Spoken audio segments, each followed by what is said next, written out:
Hello and good morning everyone. So guys आज के class में हम लोग समझने वाले हैं अदर कॉम्प्रिहेंसिव इनकम।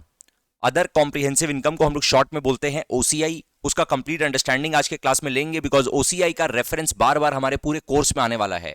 जब हम लोग ओसीआई समझ रहे होंगे तो हम लोग कुछ और नए टर्म्स देखेंगे, जैसे कि एफवीटी ओसीआई, एफवीटीपीएल, राइट। तो ये सब क्या होता है, ये अभी हम लोग को एकदम स्टार्टिंग में ही समझ लेना जरूरी है, क्योंकि पूरे कोर्स में बार बार ये सब रेफरेंस आ रहे होंगे। तो जब पूरे कोर्स में जब ये सब बार बार ये वाला टर्म्स आ रहा होगा ना, ओसीआई, एफवीटीपीएल, एफवीटी ओसीआई, तो हम लोग को उस समय नया नहीं लगना चाहिए। हम लोग को उस समय ये डाउट नहीं होना चाहिए कि ये एग्जैक्टली क्या होता है, राइट। तो आज का क्लास उस पॉइंट ऑफ व्यू से, कि हम लोग के आगे के क्लासेस में हम लोग को क्लियरिटी रहे, उस पॉइंट ऑफ व्यू से आज का क्लास बहुत इंपॉर्टेंट है।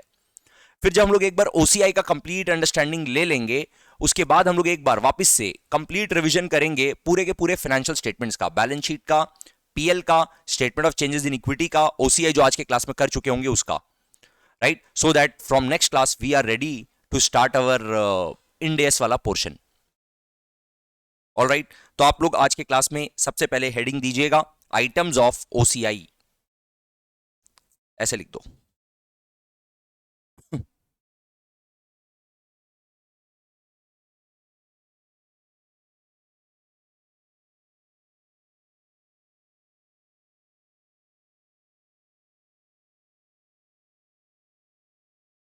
Items of other comprehensive income.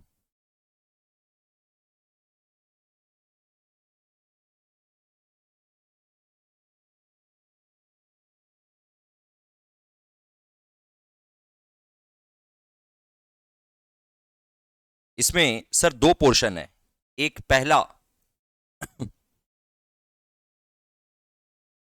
Items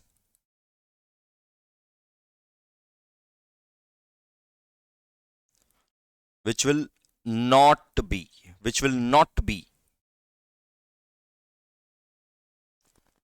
reclassified to PL.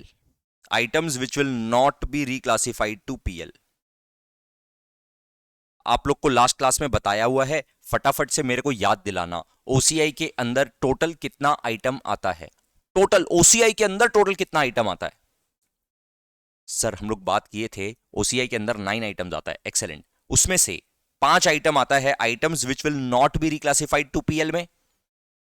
4 item आता है items which will be reclassified to PL में। ठीक है, तो अभी हम लोग 5 आइटम का बात कर रहे हैं, items which will not be reclassified to PL. OCI से पीएल में रिक्लासिफाई नहीं होगा, ऐसा 5 आइटम के बारे में पहले बात कर रहे हैं। लिखो एक एक करके।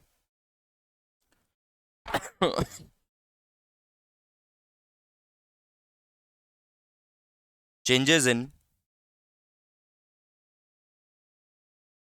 फेयर वैल्यू ऑफ पीपीई या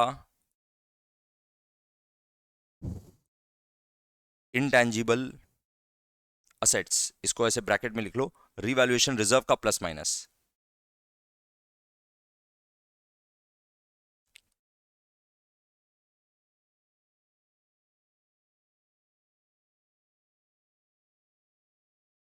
next,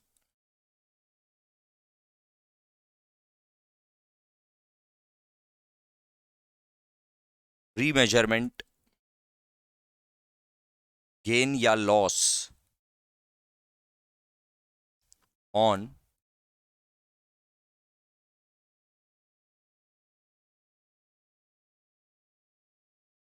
present value of defined benefit obligation, या इसी को हम लोग बोल रहे हैं एक्चुअरियल गेन या loss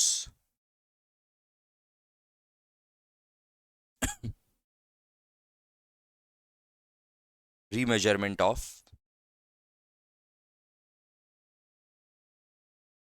retirement liability.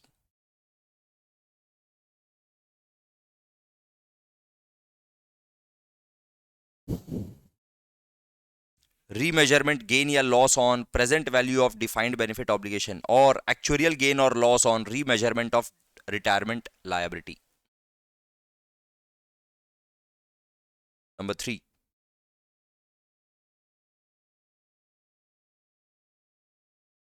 investments in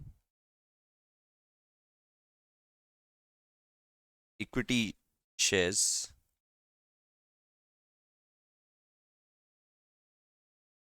measured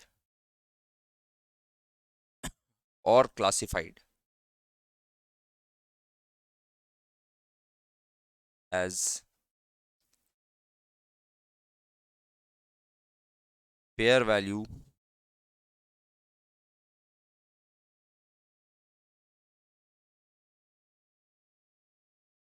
through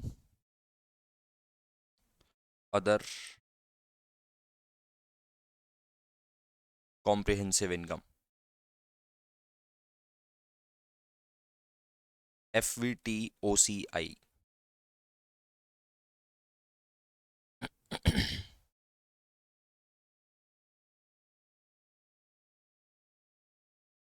अभी पूरा पूरा बात समझ में नहीं आएगा, एक बार नोट डाउन कर लो, फिर अपने एक एक पॉइंट को लेकर के बात करेंगे.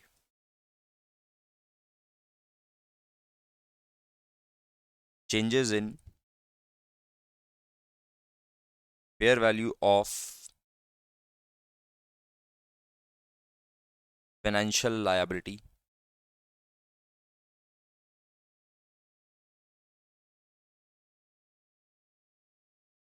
credit risk,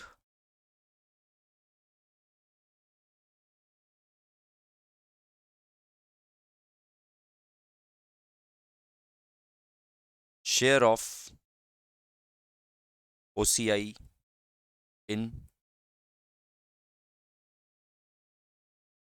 associates or joint ventures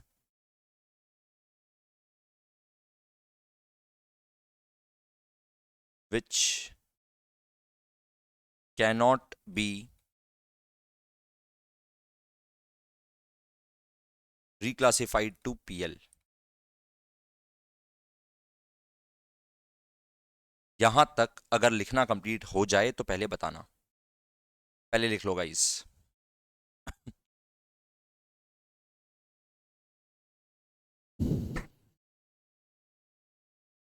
done. Items which will not be reclassified to PL.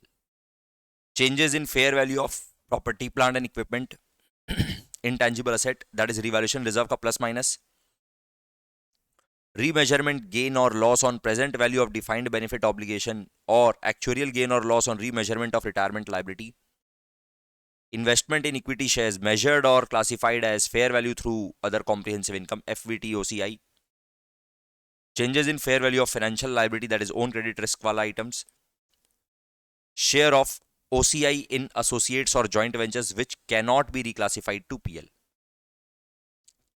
ठीक है, फिर P दे करके लिखो.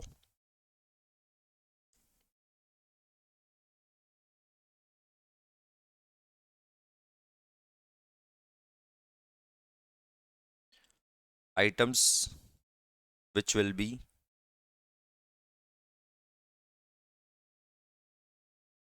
reclassified to PL.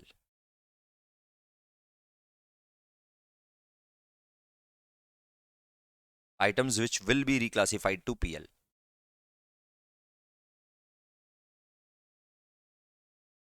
इसके अंदर पहला point,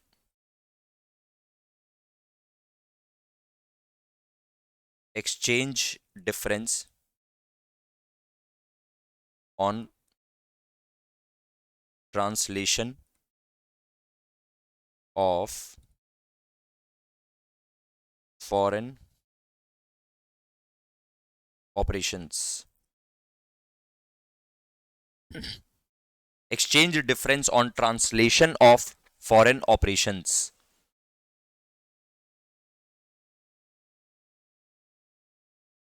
Investments in debt instruments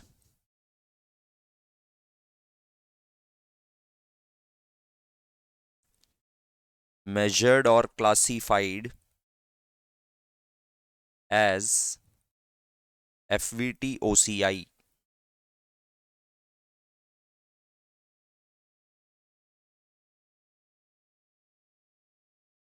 cash flow hedge reserve, cash flow hedge reserve.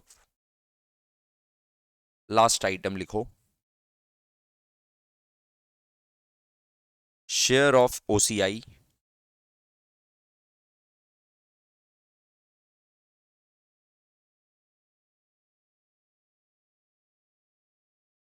Associates joint venture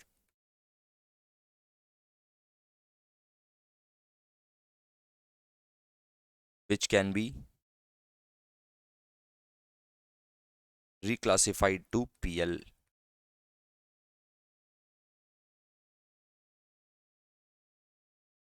guys यहां तक लिखना अगर कंप्लीट हो जाए कंफर्म कर देना।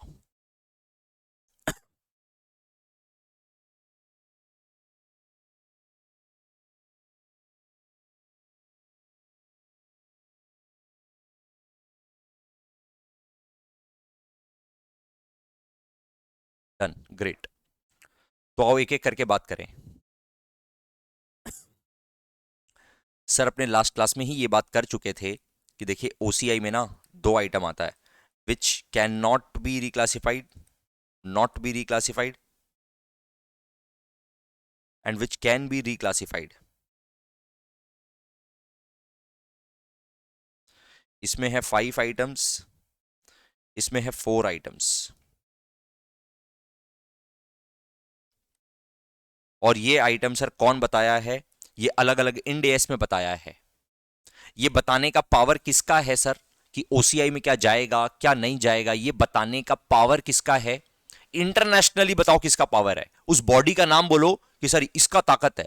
इंटरनेशनली इस बॉडी का ताकत है कि वो ये बताए कि ओसीआई में क्या जा सकता है क्या नहीं जा सकता है। उस बॉडी का नाम बोलो, आपने पढ़े हुए हैं, international accounting standard board. International accounting standard board. बताओ आईएएसबी कब बना था? याद है आप लोग को?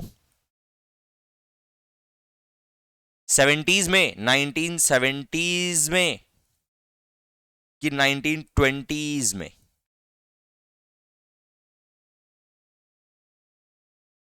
एक्सेलेंट, जबरदस्त सर। 1921।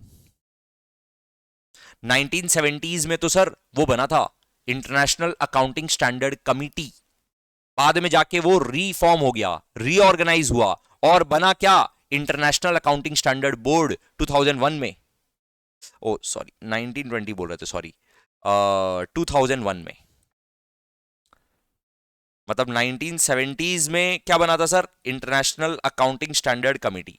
और फिर 2000 में, 2001 में क्या बना था? इसी को रीऑर्गेनाइज कर दिया इंटरनेशनल अकाउंटिंग स्टैंडर्ड बोर्ड के नाम से। ये इंटरनेशनल अकाउंटिंग स्टैंडर्ड बोर्ड क्या किया सर? आईएफआरएस इशू करना स्टार्ट किया, राइट? आईएफआरएस इशू करना स्टार्ट किया। तो ये लोग को ये पावर दिया गया, ये बोला, आईएएसबी बोल दिया क्लियर कट कि देखो ओसीआई में क्या जाएगा क्या नहीं जाएगा ये मेरा सोल अथॉरिटी है, ये कोई और डिसाइड नहीं करे। तो अब अगर किसी आईएफआरएस में डाल दिया तो अपना इंडिया का जो institute of chartered accountants of India है उसका जो अकाउंटिंग स्टैंडर्ड बोर्ड है वो लोग भी उधर चेंज करके ओसीआई में, इंडेस में भी डाल देगा, इंडेस में भी डाल देगा। मतलब इसका सोल अथॉरिटी किसके पास है सर? आईएएसबी के पास है। आईएएसबी ये डिसाइड करता है कि ओसीआई में क्या डालना है क्या नहीं डालना है। तो पहला बात तो ये क्लियर कर दे हम आपको कि अभी हम आपको जो ये बताने वाले हैं ना कि सर ये कुछ आइटम, 5 आइटम ऐसा जो रखा है which will not be reclassified to PL, 4 item ऐसा रखा है which will be reclassified to PL, और सिर्फ ये 9 आइटम ही रखा है, 10वां आइटम कुछ नहीं डाला है। इसमें 100% क्या लॉजिक अप्लाई हो पाएगा? 100% क्लियर कट क्या हम आपको लॉजिक दे पाएंगे? The answer is no. 100% logic नहीं दे पाएंगे कि देखो पक्का इस तरह का जितना भी आइटम आएगा वो सब कुछ ओसीआई में जाएगा। फिर जितना भी आइटम ओसीआई में जाएगा उसमें से इस तरह का जो भी आइटम होगा वो रिक्लासिफाइड टू पीएल, इस तरह का जो आइटम होगा वो not to be reclassified to PL. ये पूरा लॉजिक के साथ 100% मैच हो रहा होगा क्या? नहीं। बट कुछ आइडिया मिल पाएगा क्या सर कि हम लोग मेमोराइज कर पाए, हम लोग को एक अंडरस्टैंडिंग मिल पाए? The answer is yes. आप लोग को एक अंडरस्टैंडिंग मिल पाए, इतना आइडिया मिल पाए, ये आपको समझ में आएगा बात, राइट? क्योंकि इसके अंदर एग्जैक्टली क्या क्या आइटम जाना है ये तो आईएएसबी डिसाइड करता है। अगर कुछ आर्ग्यूमेंट है आप बोलोगे सर तब फिर तो ये भी जाना चाहिए, तब ये आपको आईएएसबी से फाइट करना पड़ेगा। ये आईएएसबी को पता है खाली, ठीक है? अभी यहां पर बात करते हैं गाइस यहां पे अपना क्या क्या आइटम है एक एक करके देखो। पहले हम आपको जो आइटम पॉइंट आउट कर रहे हैं आप उसको देखो। ए में items which will not be reclassified to PL में, items which will not be reclassified to PL में एक ये वाला आइटम देखो, number 5, last item, share of OCI in associates और joint ventures which can not be reclassified to PL.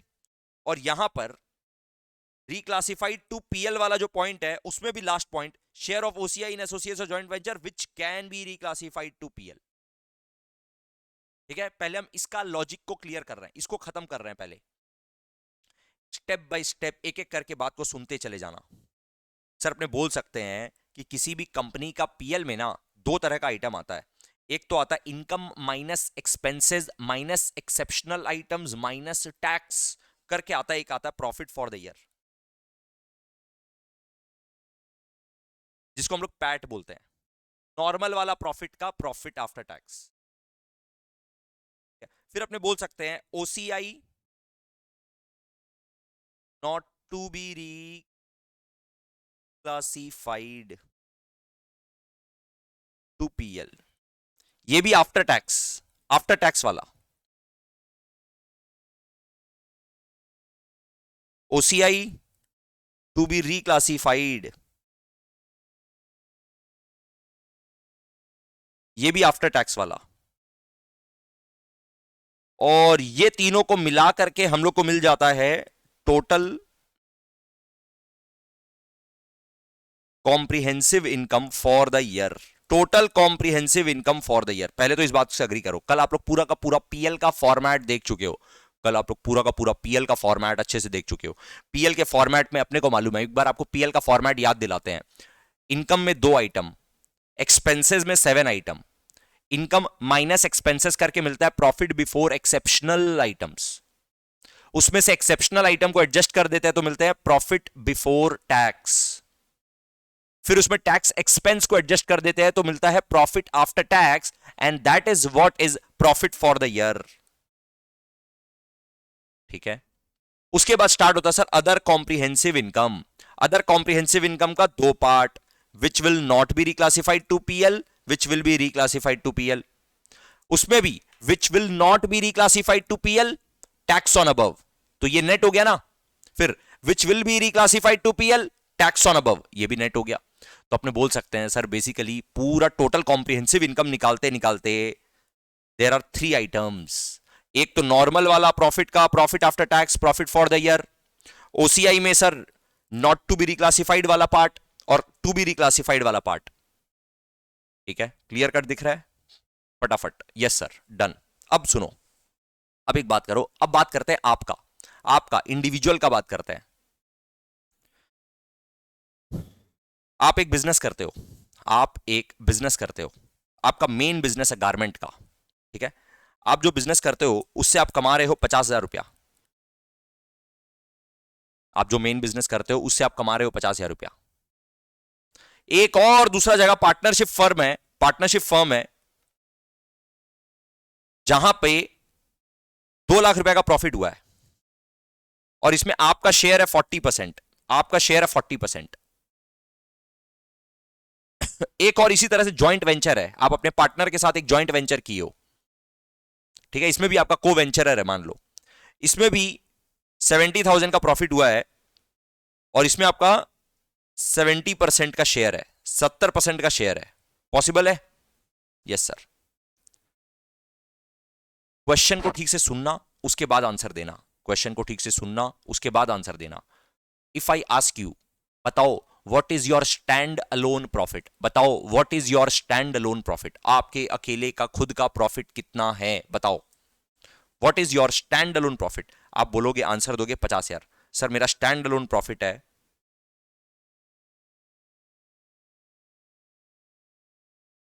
50,000। फिर हम आपसे पूछे बताओ आपका टोटल कंसोलिडेटेड प्रॉफिट कितना है, आपका टोटल कंसोलिडेटेड प्रॉफिट कितना है? तो आप बोलोगे सर पार्टनरशिप फर्म में जो 2 लाख रुपया का प्रॉफिट हुआ इसमें से 40% मेरा, पार्टनरशिप फर्म से 2 लाख रुपए का 40% मेरा प्रॉफिट है, जिसको आप बोलोगे 80,000। फिर आप बोलोगे जॉइंट वेंचर में जो 70,000 का प्रॉफिट है उसमें भी 70% मेरा। बोलो कितना? कैश टोटल बोलिए कितना?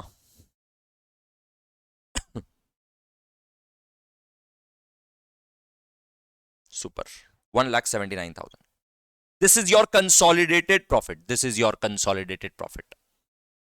इसी तरह से जब हम लोग किसी कंपनी का बात करते हैं ना, हम लोग जब कंसोलिडेटेड फाइनेंशियल स्टेटमेंट्स पढ़ेंगे, business combination and consolidated financial statement, वहां पर हम बोलेंगे आपको कि देखो ये कंपनी का प्रॉफिट है, ये कंपनी का प्रॉफिट है। फिर वहां पर हम आपको बोलेंगे देखो ये एसोसिएट का प्रॉफिट है। एसोसिएट का मतलब सर ये सब डेफिनेशन बहुत डिटेल में पढ़ाई होगा जब हम लोग कंसोलिडेटेड फाइनेंशियल स्टेटमेंट पढ़ेंगे। अभी बस हम आपको इतना बोल देते हैं, अगर कोई किसी कंपनी का कोई दूसरा एक ऐसा कंपनी है जिसमें वो 20% से ज्यादा का स्टेक होल्ड करता है, 20% से ज्यादा का स्टेक होल्ड करता है, तो उसको एसोसिएट बोल देते हैं। और अगर किसी दूसरे कंपनी में उसका ज्वाइंट वेंचर का स्टेक है, मतलब एक एक ये वाला कंपनी और एक और कंपनी मिलकर के कॉन्ट्रैक्चुअली एक ज्वाइंट वेंचर बनाते हैं, तो वो ज्वाइंट ऑपरेशन बोलते हैं उसको। उस ज्वाइंट ऑपरेशन को बोलते हैं ज्वाइंट वेंचर। ज्वाइंट वेंचर में उसका कितना परसेंट स्टेक है ये भी कॉन्ट्रैक्ट में लिखा हुआ रहता है। तो एक पार्टनरशिप के जैसा है, पार्टनरशिप नहीं है सर, पार्टनरशिप के जैसा है सर। इसके बारे में भी डिटेल में बात होगा क्या? कंसोलिडेटेड फाइनेंशियल स्टेटमेंट में बात होगा, कंसोलिडेटेड फाइनेंशियल स्टेटमेंट चैप्टर में इसके बारे में भी डिटेल में बात होगा। सब्सिडरी, एसोसिएट, जॉइंट वेंचर, बहुत डिटेल में बात होगा। कहां पर सर? कंसोलिडेटेड फाइनेंशियल स्टेटमेंट वाले चैप्टर में। ठीक है, तो सर आप इसमें भी बोलोगे 70,000 का 70% मेरा ही तो है, तो आप बोलोगे मेरा तो कंसोलिडेटेड वाला टोटल प्रॉफिट है 1,79,000, 1,79,000।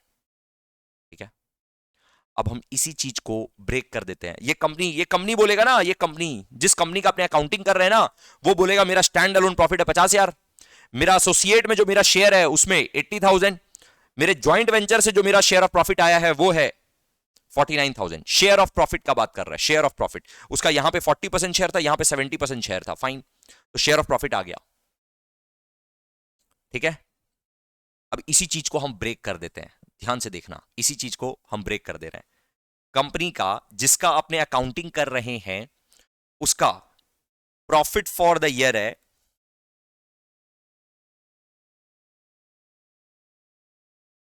40,000। OCI not to be reclassified to PL है 8,000। OCI to be reclassified to PL है 2,000। देख लो इसका ये 50,000 आ गया। उसी में एसोसिएट का प्रॉफिट फॉर द ईयर है 1,60,000। OCI not to be reclassified है 30,000। ओसीआई टू बी रिक्लासिफाइड है 10,000, तो ये हो गया 2 लाख। जॉइंट वेंचर का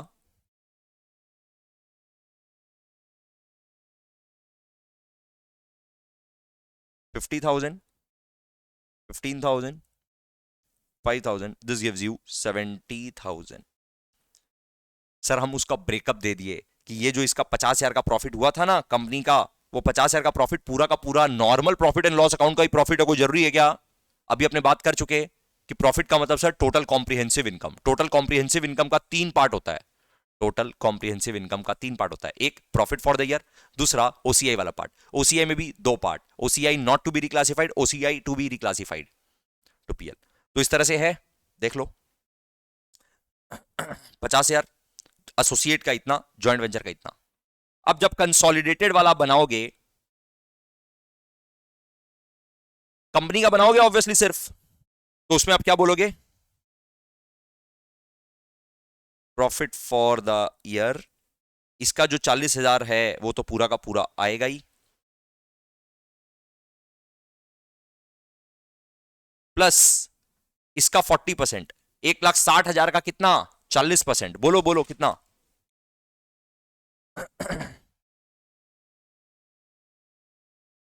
64,000 प्लस इसका 70%, 50,000 का 70% मतलब 35,000। तो बोलो कितना हो रहा है?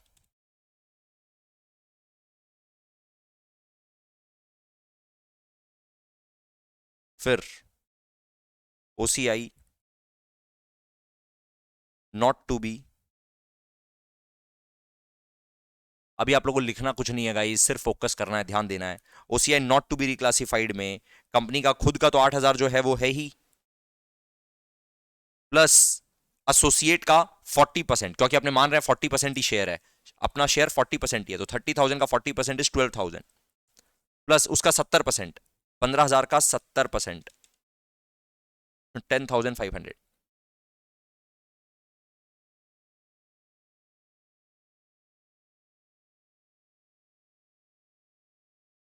ओसीआई टू बी रिक्लासिफाइड, अपना खुद का तो कंपनी का 2,000 है, एसोसिएट का वो लेगा कितना, 40% मतलब 4,000, और जॉइंट वेंचर का लेगा 70% मतलब 3,500।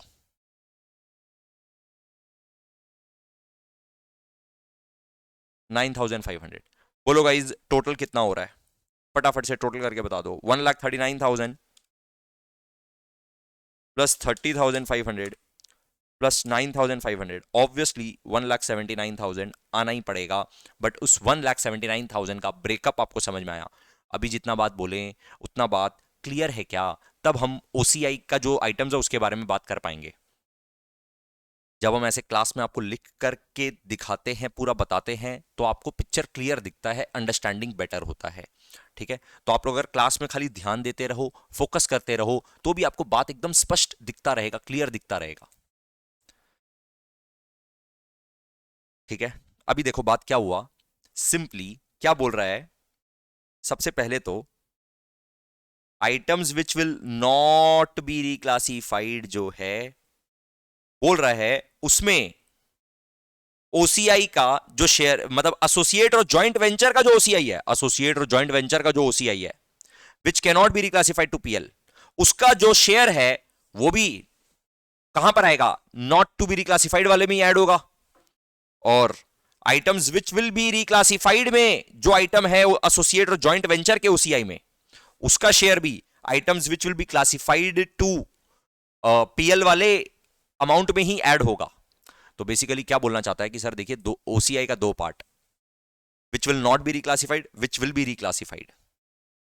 फिर बोल रहा है कि जब आप एसोसिएट का या जॉइंट वेंचर का प्रॉफिट को ऐड करोगे, टोटल कॉम्प्रिहेंसिव इनकम को अपने साथ ऐड करोगे, तो एसोसिएट और जॉइंट वेंचर के, एसोसिएट और जॉइंट वेंचर के ओसीआई में नॉट टू बी रिक्लासिफाइड जो है, वो उस कंपनी के भी नॉट टू बी रिक्लासिफाइड में लेके आ जाना। जब आप एसोसिएट और जॉइंट वेंचर के टोटल कॉम्प्रिहेंसिव इनकम को कंसोलिडेट करोगे, तो एसोसिएट और जॉइंट वेंचर के ओसीआई में टू बी रिक्लासिफाइड में जो है, उतना ही शेयर, उसी का शेयर कंपनी के भी ओसीआई में टू बी रिक्लासिफाइड वाले पार्ट में लेके आ जाना। तो ये दो आइटम तो कट हो गया, ये दो आइटम का आई होप आपको लॉजिक क्लियर है। ये दो आइटम तो अपना कट हो गया, इसमें मेरे को और कुछ डिस्कस करने का जरूरत नहीं है। ये वाला चीज आई होप आपको क्लियर है, ये अपना डन है। इसके आगे बस इतना लिखो, कंसोलिडेटेड अपने कहां पे डिटेल में, सर ये सेम टू सेम बातचीत हम लोग कर रहे होंगे जब हम लोग कंसोलिडेटेड फाइनेंशियल स्टेटमेंट पढ़ेंगे तब। उस समय आप लोगों को सरप्राइजिंग नहीं लगना चाहिए, उस समय आप लोगों को कंफर्ट लगना चाहिए, हाँ इस तरह का बात पहले कभी सुना हुआ है। ठीक है, तो यहां पे लिख दो ऐसे शॉर्ट में, दोनों पॉइंट में, कंसोलिडेटेड फाइनेंशियल स्टेटमेंट, और समझ के लिखो कंसोलिडेटेड फाइनेंशियल स्टेटमेंट में सर इसके बारे में बात होगा।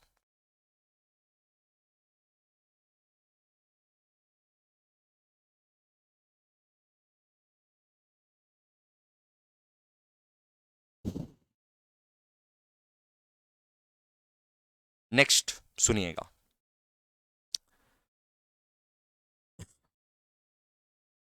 चलो अभी बात करते हैं ये वाला,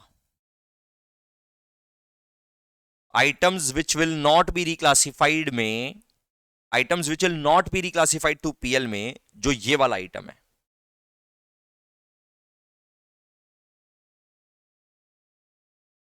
point number 3, items which will not be reclassified to PL में जो पॉइंट नंबर 3 है, क्या है मेरे साथ में एक बार रीड करो। Investment in equity shares measured और classified as FVT OCI. Investment in equity shares measured और क्लासिफाइड एज एफवीटी ओसीआई। इसका चक्कर क्या है, थोड़ा सा डिटेल्ड ज्ञान सुनना और समझना पड़ेगा। रेडी, हम लोग एक चैप्टर पढ़ेंगे, सुनते जाना है, लिखना कुछ भी नहीं है। हम लोग एक चैप्टर पढ़ेंगे जिसका नाम है फाइनेंशियल इंस्ट्रूमेंट्स, जिसमें हम लोग मेजरली डिटेल में हम लोग पढ़ेंगे इंड एस 109, इंड एस 109। ठीक है, इसमें और 2 इंड एस पढ़ेंगे बट मेनली इंड एस 109 पढ़ेंगे। अपने बात करते हैं चैप्टर, सर चैप्टर कौन सा है, फाइनेंशियल इंस्ट्रूमेंट वाला जो चैप्टर अपना है सिलेबस में अपने, वो पढ़ेंगे।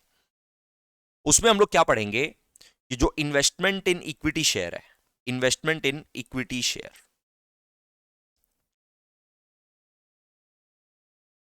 उसको वैल्यू कैसे करना है उसके बारे में बात करेगा ये वाला chapter. Investment in equity shares को वैल्यू कैसे करना है ये बताएगा अपने को इंड एस। ठीक है, बिफोर आई से कि इंड एस क्या बोलता है, इंड एस क्या बोलता है ये वाला बात बताएं, उसके पहले हम एक बार याद दिलाते हैं पुराना नॉलेज, पुराना ज्ञान जो अपना अकाउंटिंग स्टैंडर्ड बोलता है। अकाउंटिंग स्टैंडर्ड 13 है ऑन इन्वेस्टमेंट, एएस 13 है ऑन इन्वेस्टमेंट। वो क्या बोलता था पहले वो याद दिलाते हैं। वो बोलता था कि इन्वेस्टमेंट इन इक्विटी शेयर्स अगर आपका है तो आप सबसे पहले ये देखिए कि वो करंट है कि लॉन्ग टर्म है, करंट इन्वेस्टमेंट है कि लॉन्ग टर्म इन्वेस्टमेंट है।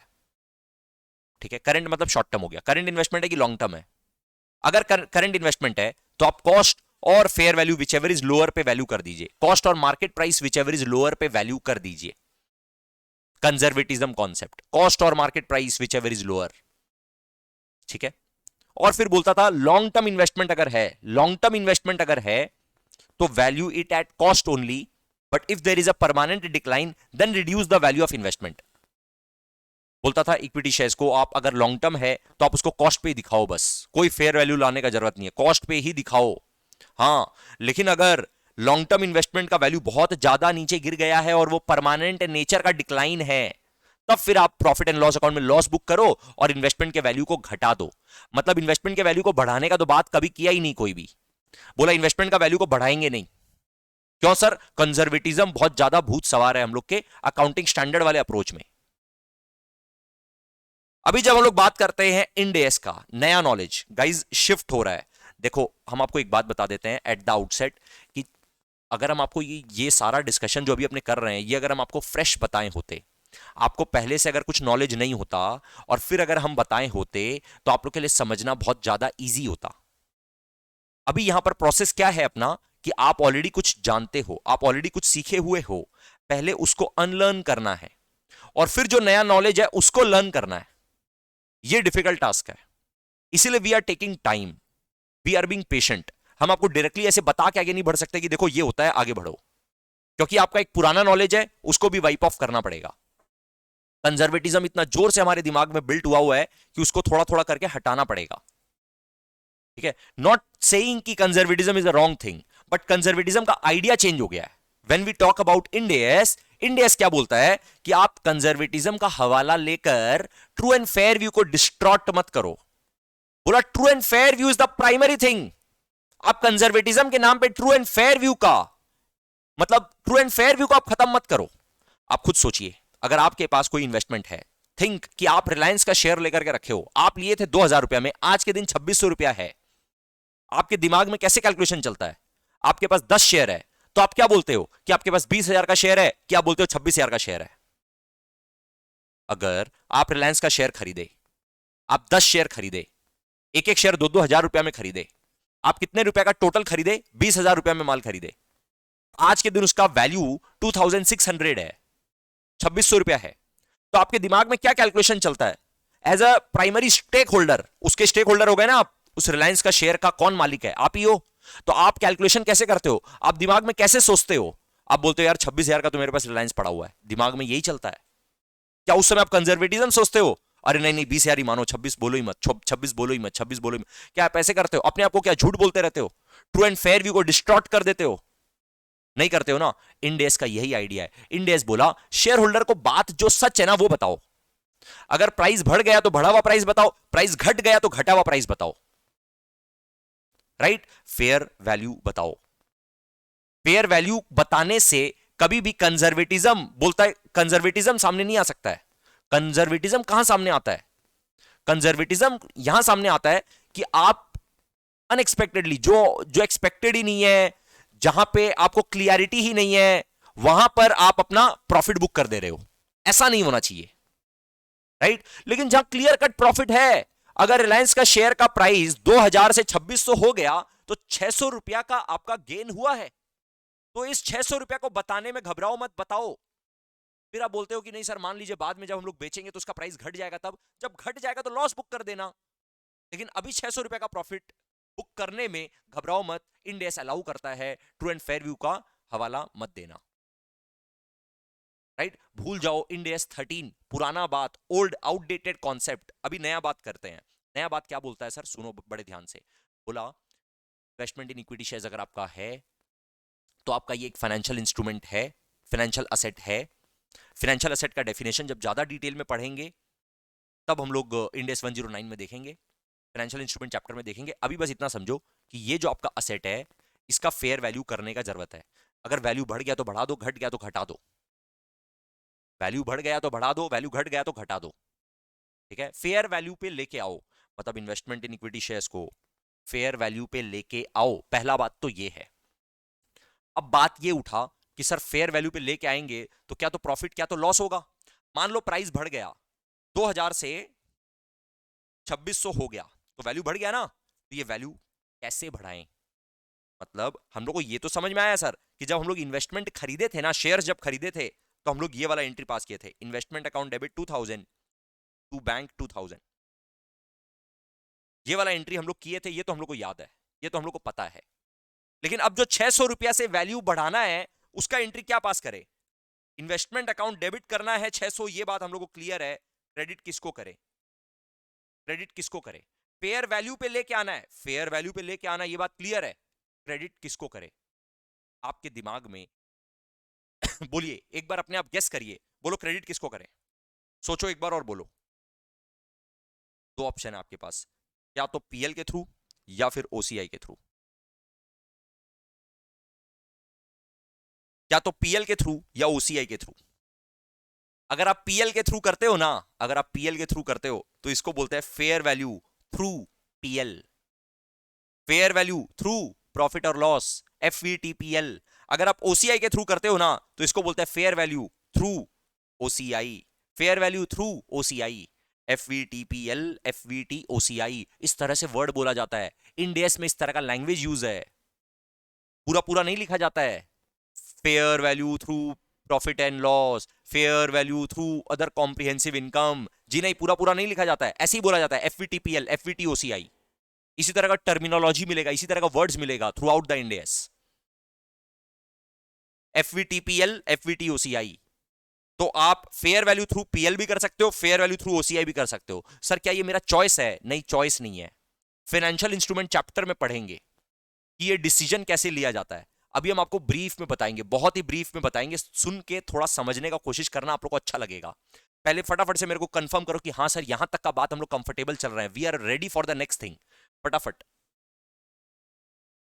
यहां तक हम लोग कंफर्टेबल चल रहे हैं, we are ready for the next thing. Correct, excellent.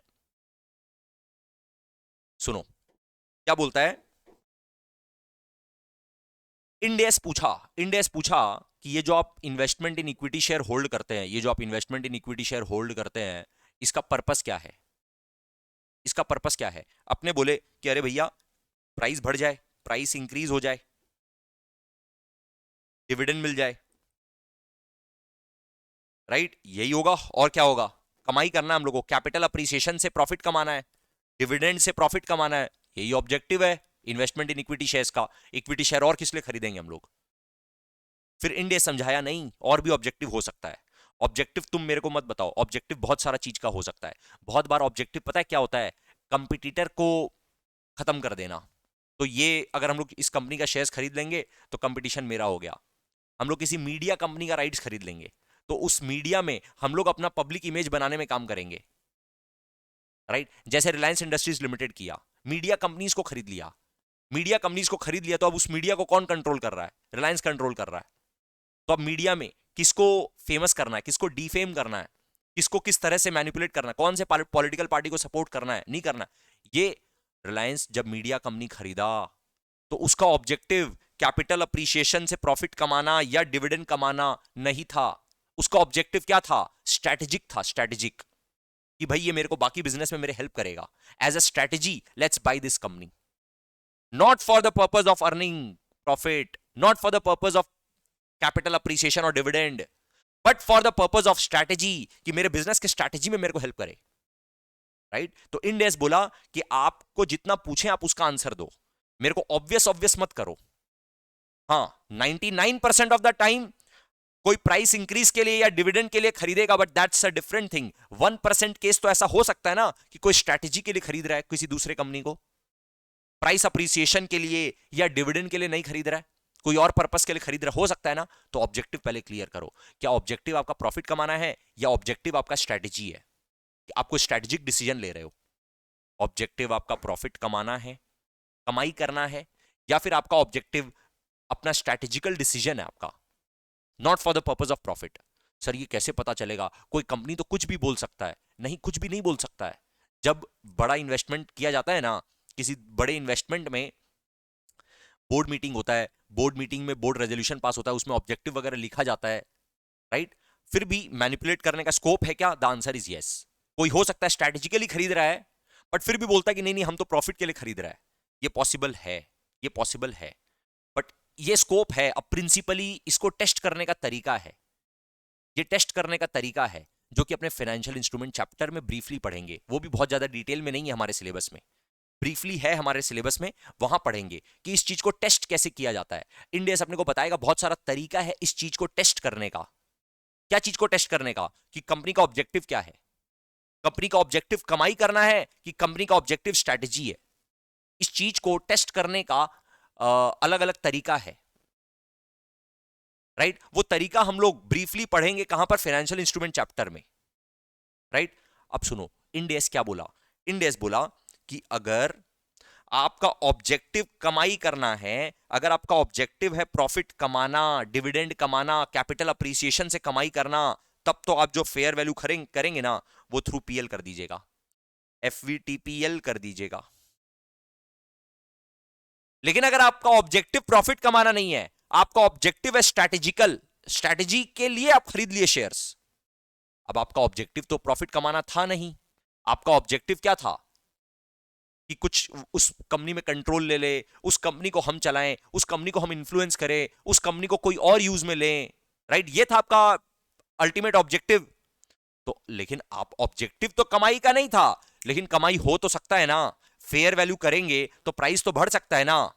तो इंडेस बोला कि उस केस में क्योंकि आपका ऑब्जेक्टिव प्रॉफिट कमाना नहीं था, तो अब आप एफवीटीपीएल मत करिए, अब आप इसको एफवीटीओसीआई करिए।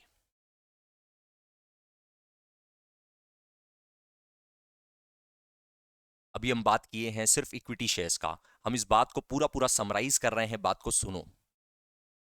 फाइनेंशियल इंस्ट्रूमेंट चैप्टर में हम लोग पढ़ेंगे कि सर जो इन्वेस्टमेंट इन इक्विटी शेयर्स होता है ना, इन्वेस्टमेंट इन इक्विटी शेयर्स को फेयर वैल्यू करना पड़ता है। फेयर वैल्यू कैसे करते हैं सर?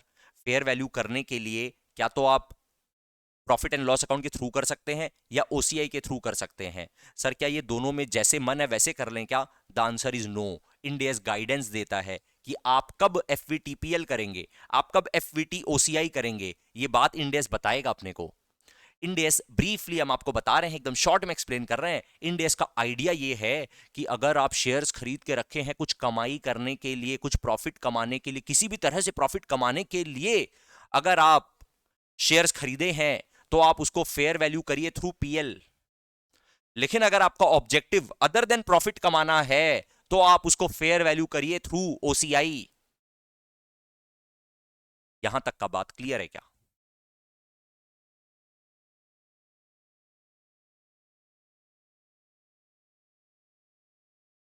चलो, अभी क्या बोला सर, बात समझ में आया। अब यहां पे देखो क्या बोला,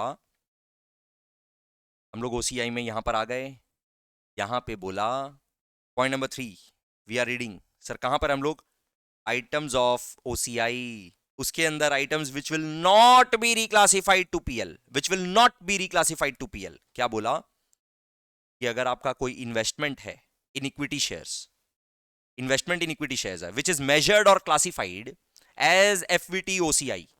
सर क्यों है ये क्लासिफाइड एज एफवीटी ओसीआई, क्यों है ये क्लासिफाइड एज एफवीटी ओसीआई? इसलिए है बिकॉज ये वाला जो शेयर्स खरीदा गया है, इसका ऑब्जेक्टिव कमाई करना नहीं है, इसका ऑब्जेक्टिव अदर देन कमाई है, इसका ऑब्जेक्टिव कोई स्ट्रेटेजिकल डिसीजन मेकिंग होगा, राइट? तो अगर कोई ऐसा शेयर्स खरीद के रखे हैं जिसको आप फेयर वैल्यू कर रहे हैं थ्रू ओसीआई, तो ओसीआई में उसका प्रॉफिट या लॉस जा रहा है, ओसीआई में उसका प्रॉफिट या लॉस जा रहा है, मतलब ये वाला एंट्री पास हुए जा रहा है। ध्यान से देखो, ये वाला एंट्री पास हुए जा रहा है, इन्वेस्टमेंट टू ओसीआई या फिर ओसीआई टू इन्वेस्टमेंट, अगर इन्वेस्टमेंट का वैल्यू को घटाना है तो, अगर इन्वेस्टमेंट के वैल्यू को घटाना है तो।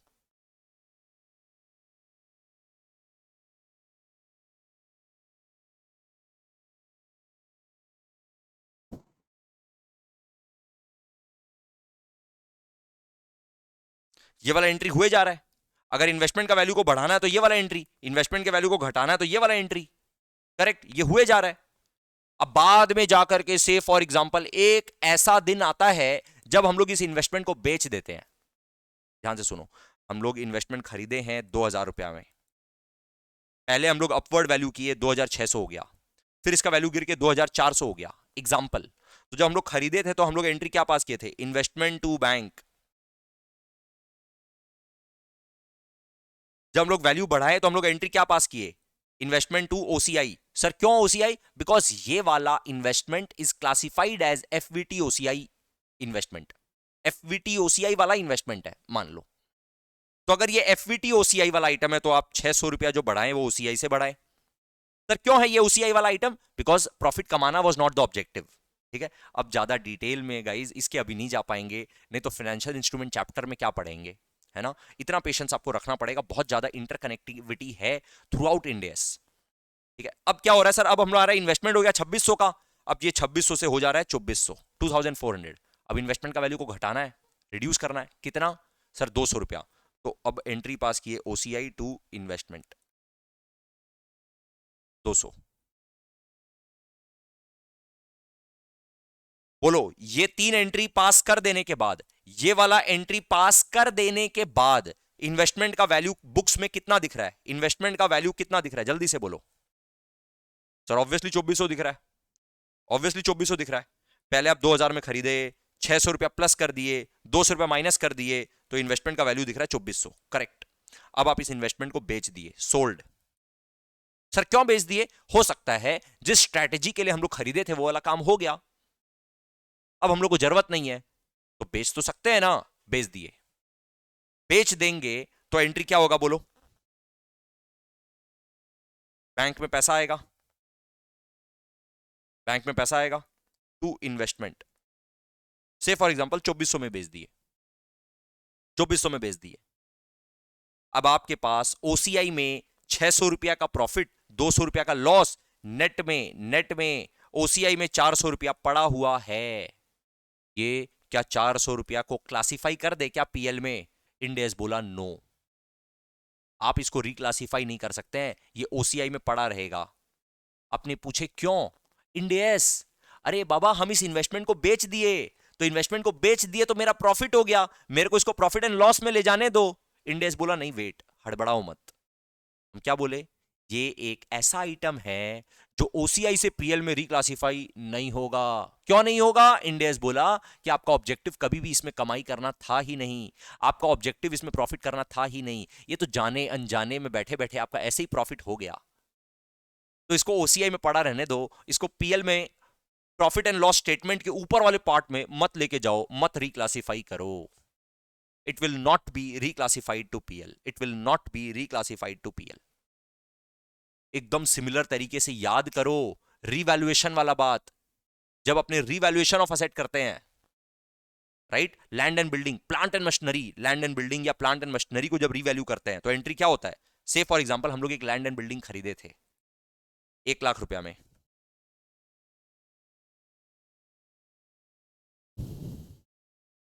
फिर हम लोग इसको रीवैल्यू कर दिए, कितने में सर? 1,20,000। तो हम लोग एंट्री पास किए land and building to sir revaluation reserve, अपने बात कर चुके हैं कि ओसीआई में जाता है, तो रीवैल्यूएशन रिजर्व जाएगा, इसको हम ओसीआई लिख रहे हैं। एक्चुअली ओसीआई में भी बहुत अलग अलग अलग आइटम होता है ना, तो ये वाला रिवैल्यूएशन रिजर्व ओसीआई है, बस ऐसे समझो। तो 20,000, ठीक है। अब आप इस लैंड एंड बिल्डिंग को बेच दिए, कितने में? 1,20,000 में बेच दिए मान लो। तो bank to land and building 1,20,000। अब ये जो 20,000 ओसीआई में पड़ा रह गया, क्या ये क्लासिफाई कर दे पीएल में?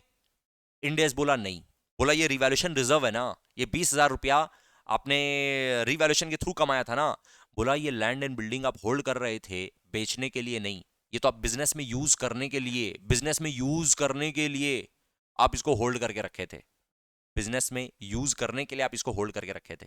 ये तो जाने अनजाने में आपका 20,000 रुपया का प्रॉफिट हो गया, प्रॉफिट कमाना आपका इंटेंशन नहीं था, तो रिवैल्यूएशन रिजर्व वाला जो कमाई है उसको ओसीआई में पड़ा रहने दो, डोंट रिक्लासिफाइड टू पीएल, पड़े रहने दो, ओसीआई में पड़े रहने दो, इसको हम लोग पीएल में नहीं जाने देंगे।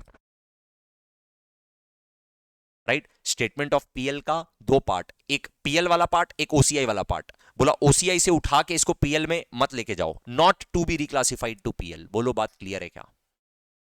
क्यों? क्योंकि सर आपका इंटेंशन कभी भी इसमें प्रॉफिट कमाना था ही नहीं। इंड एस का ये डेलिब्रेशन है, इंड एस का ये आइडिया है। क्या एग्जैक्ट आइडिया वो लोग बताया है क्या? नहीं, आईएएस भी डिसाइड किया, आईएएस भी बोला कि ये item not to be reclassified to PL. इसका क्या पूरा रीजनिंग लॉजिक बोला है क्या? वो लोग एक्सप्रेसली बोला है क्या? नो। बट हम लोग समझ सकते हैं क्या? जो हम आपको बता रहे हैं वही है अंडरस्टैंडिंग, इससे ज्यादा इससे कम कुछ भी नहीं है।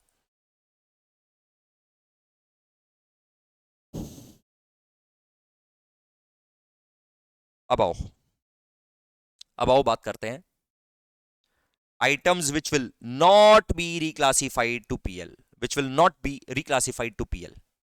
सर सबसे पहले changes in fair value of PP या इंटेंजिबल असेट, रिवैल्यूएशन रिजर्व का plus minus, it will not be reclassified to PL, it will stay in OCI. Sir ये बात हम आप लोगों को क्या बोले, ओसीआई में कौन सा आइटम जाएगा इस बारे में कौन बोलता है? अलग अलग इंड एस बोलता है।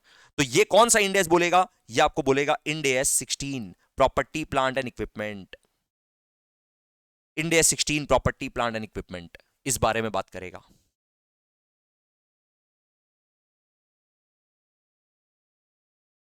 फिर क्या है सर? रीमेजरमेंट, गेन और loss on present value of defined benefit obligation, और एक्चुअरियल गेन और loss on remeasurement of retirement benefit. इस बारे में कौन बात करेगा sir? Ind AS 19, Ind AS 19 employ benefits. ठीक है सर, ये हमारे, क्योंकि हम लोग को ज्यादा डिटेल में ये वाला जानने का जरूरत नहीं है, क्योंकि हमारे सिलेबस का पार्ट भी नहीं है। ठीक है, तो हम आपको ज्यादा डिटेल में ये वाला नहीं बताएंगे, बस आपको खाली मालूम होना चाहिए सर क्या ये हम लोग को लर्न करना है कि ओसीआई में ये सारा आइटम जाता है, 9 आइटम जाता है, उसमें से 5 item not to be reclassified, 4 item to be reclassified, क्या ये पूरा हम लोग को लर्न करना पड़ेगा? बिल्कुल भी नहीं, बिल्कुल भी लर्न करने का जरूरत नहीं है गाइस। ये जस्ट एक क्लियर कट बेसिक आइडिया के लिए है कि आपको once and for all OCI कभी भी अजीब ना लगे, ओसीआई में आपका कंफर्ट लेवल हो, बस इसलिए इतना डिस्कशन है। इसको लर्न करना will be a stress, don't try to do it.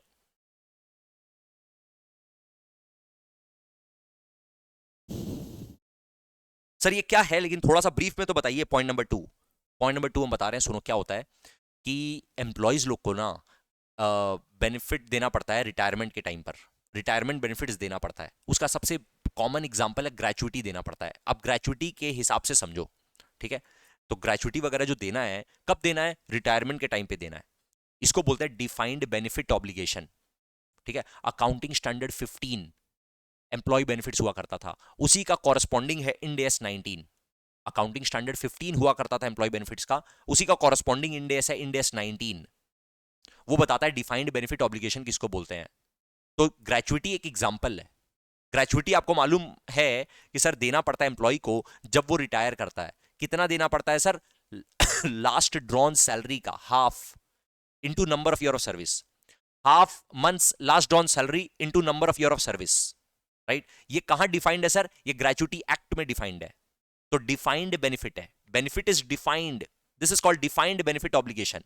तो कंपनी के नजरिए से सोचो, कंपनी के नजरिए से डिफाइंड बेनिफिट देना है किसको? एम्प्लॉय को देना है। कब देना? At the time of retirement.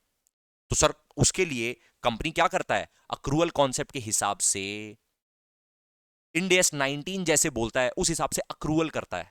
मतलब लायबिलिटी क्रिएट करता रहता है, थोड़ा थोड़ा थोड़ा थोड़ा थोड़ा थोड़ा करके, on the basis of estimate, on the basis of estimate liability create करता रहता है कि भाई ये वाला एम्प्लॉय जब छोड़ेगा तो इसको ग्रेचुइटी देना पड़ेगा, इसका लायबिलिटी अभी से क्रिएट करो अक्रूवल कॉन्सेप्ट के हिसाब से, थोड़ा थोड़ा करके कई कई सालों तक लायबिलिटी क्रिएट होता रहता है। फिर बोला खाली लायबिलिटी क्रिएट करने से क्या होगा? जब लायबिलिटी पे करने का टाइम आएगा तो हम लोग को तो पेमेंट भी करना पड़ेगा, उस पेमेंट का जुगाड़ भी अभी करो। इसके लिए वो क्या करता है? एक फंड क्रिएट करता है, एक इन्वेस्टमेंट क्रिएट करता है।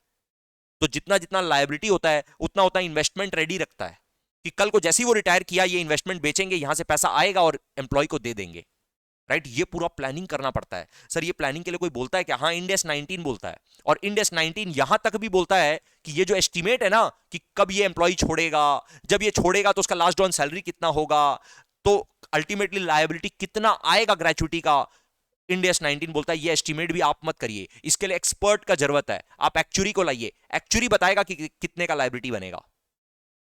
फिर एक्चुअली जितना का लायबिलिटी बताएगा ना उसके हिसाब से आपको उतना का इन्वेस्टमेंट भी रेडी करना है, आपको उतना का फंड रेडी करना है, फंड क्रिएट करना है, ठीक है। ये हुआ इंड एस 19 का नॉलेज। अभी भी इंड एस 19 के हिसाब से बात कर रहे हैं। इंड एस 19 फिर ये बोलता है लेकिन every year this estimate will change, every year the value of your investment will also change, every year your value of liability will also change every year because estimate will change na, estimates will change every year. फिर due to the changes in the prices of investment the value of the investment will also change. आपको further और investment वगैरह भी करना पड़ेगा, investment का value change भी होगा, राइट। बोला ये जो चेंजेस हो रहा है, ये जो फेयर वैल्यू हो रहा है, इस फेयर वैल्यू की वजह से भी तो प्रॉफिट या लॉस होगा ना। इंड एस 19 बोला ये जो फेयर वैल्यू के वजह से ये जो एक्चुअरियल गेन और लॉस अराइज हो रहा है, ये भी आपका इंटेंशन नहीं है। आपका इंटेंशन प्रॉफिट कमाना नहीं है, आपका इंटेंशन तो था फंड क्रिएट करने का, आपका इंटेंशन तो था फंड क्रिएट करने का। ये तो जाने अनजाने में आपके इन्वेस्टमेंट्स के ऊपर प्रॉफिट या लॉस हो जा रहा है।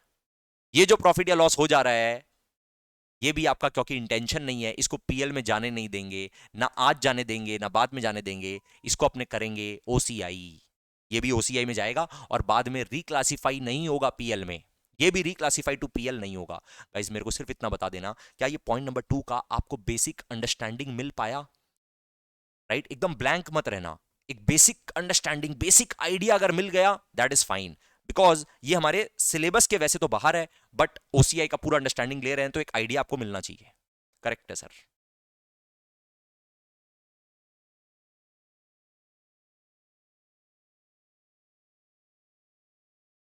ठीक है, फिर ये वाला सर कौन, इसके बारे में कौन बात करेगा? Investment in equity share. ये हम लोग एक चैप्टर पढ़ने वाले हैं जिसका नाम है फाइनेंशियल इंस्ट्रूमेंट्स, जिसमें हम लोग 3 इंडेस कवर करेंगे, राइट। तो ये भी इंडेस ही बोल रहा है, बट अपने अभी चैप्टर का नाम लिखो। हम लोग कौन से चैप्टर में पढ़ने वाले हैं सर? फाइनेंशियल इंस्ट्रूमेंट चैप्टर में पढ़ने वाले हैं सर। ये भी changes in fair value of financial liability on credit risk, ये भी लिख लो फाइनेंशियल इंस्ट्रूमेंट।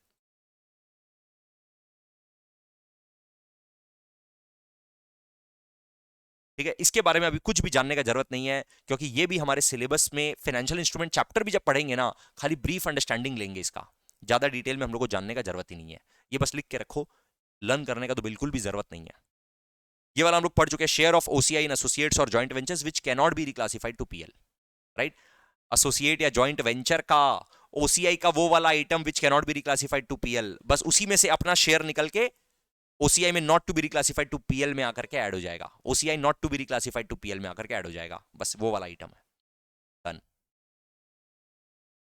अब हम लोग एक एक करके बात करते हैं, items which will be reclassified to PL, items which will be reclassified to PL.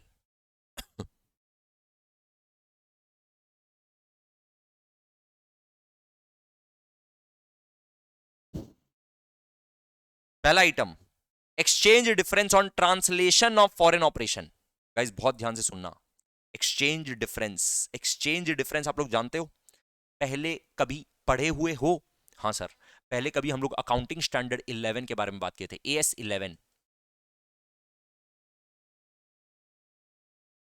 Effects of changes in foreign exchange, effects of changes in foreign exchange, AS 11 पढ़े थे, राइट? वहां पर अपने पढ़े थे कि कोई भी अगर foreign transaction, foreign currency transaction होता है तो उसमें अपना जो भी एक्सचेंज गेन या एक्सचेंज लॉस होता है वो PL में जाता है। यहां पर भी हम लोग जो इंड एस पढ़ेंगे ना, ये हमारे सिलेबस में है, इंड एस 21, इंड एस 21। तो आप लोग मेरे को खाली इतना बताना, अगर मान लो आप कोई आइटम एक्सपोर्ट करते हो, राइट, आप कुछ एक्सपोर्ट करते हो और आपको डॉलर मिलना है, तो वो डॉलर का वैल्यू में चेंजेस के वजह से आपका एक्सचेंज गेन हो गया, तो बोलो वो कहां जाएगा, PL में कि OCI में, कहां जाएगा? सोचो और बोलो।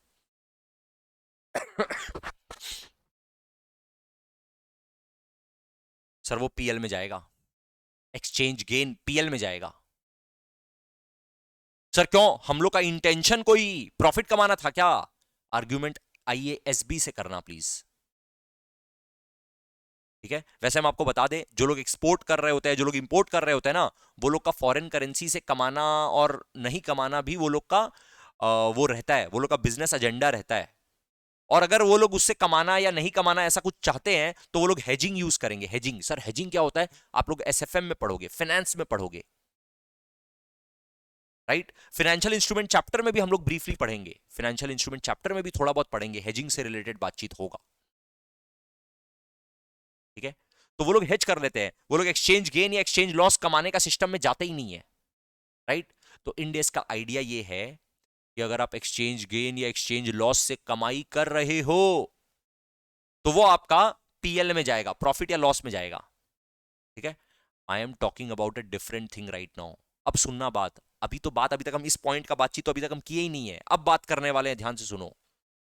यहां पे ये लोग जो बात कर रहे हैं ना, ये normal export transaction, import transaction में जो डॉलर का रेट चेंज हो जाने की वजह से गेन या लॉस होता है ना, उसके बारे में बात नहीं हो रहा है। यहां पे बात हो रहा है क्या चीज का?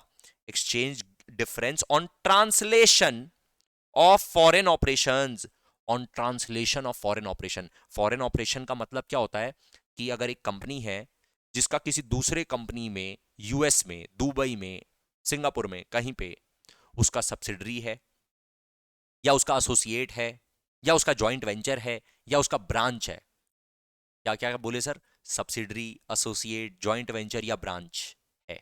कोई कंपनी है इंडिया में, उसका सब्सिडरी है या फिर एसोसिएट है या जॉइंट वेंचर है या ब्रांच है, कहां पर सर? इंडिया के बाहर, राइट? तो फिर उस ब्रांच का भी ट्रायल बैलेंस को अपने को इनकॉर्पोरेट करना पड़ेगा इंडिया में, इंडिया वाले कंपनी के साथ में ट्रायल बैलेंस को इनकॉर्पोरेट करना पड़ेगा और फिर स्टेक होल्डर को साथ में बताना पड़ेगा, देखो स्टेक होल्डर, देखो shareholder, as a profit, as a consolidated profit हम लोग का कितना प्रॉफिट हुआ या कितना लॉस हुआ, करेक्ट? तो उस फॉरेन ब्रांच के ट्रायल बैलेंस को, जो कि डॉलर में है, डॉलर वाले ट्रायल बैलेंस को जब आप रुपी में कन्वर्ट करोगे ना, डॉलर वाले ट्रायल बैलेंस को जब आप रुपी में कन्वर्ट करोगे तो ट्रायल बैलेंस में एक डिफरेंस आ रहा होगा जिसको अपने बोलते हैं ट्रांसलेशन डिफरेंस। वो वाला बात हो रहा है यहां पर, इंपोर्ट एक्सपोर्ट वाला, एक्सचेंज गेन एक्सचेंज लॉस का बातचीत नहीं हो रहा है। वो वाला तो जो एक्सचेंज गेन आएगा ना, इंपोर्ट एक्सपोर्ट ट्रांजेक्शन, जो नॉर्मल फॉरेन करेंसी ट्रांजेक्शन होता है, उसमें जो एक्सचेंज गेन होगा ना वो जाएगा अदर इनकम में, जो एक्सचेंज लॉस होगा ना वो जाएगा अदर एक्सपेंसेस में। Here right now we are talking about trial balance को जब ट्रांसलेट करेंगे तो उसमें जो डिफरेंस आएगा, मतलब फॉरेन ऑपरेशन के ट्रायल बैलेंस को जब ट्रांसलेट करेंगे तो उसमें जो एक्सचेंज डिफरेंस आएगा that will go to OCI। And जब अपने उस ब्रांच को सेल ऑफ कर देंगे, बाद में जाकर के बाद में जाकर के वो वाला OCI रिक्लासिफाई हो जाएगा PL में, it will be reclassified to PL।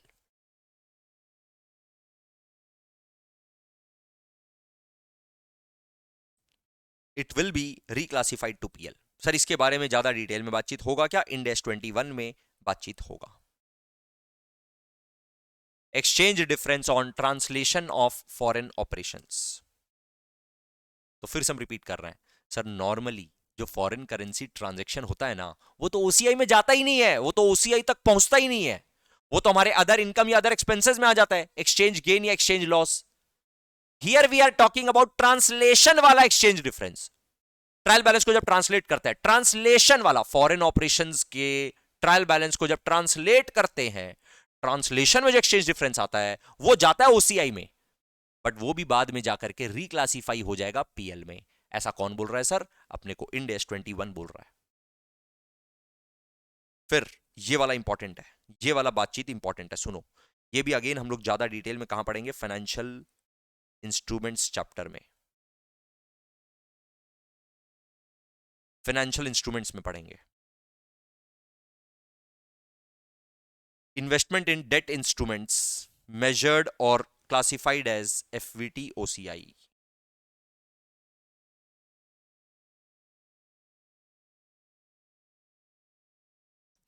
अभी अपने थोड़ा देर पहले बात किए थे, थोड़ा देर पहले अपने बात किए थे इन्वेस्टमेंट इन इक्विटी शेयर्स के बारे में।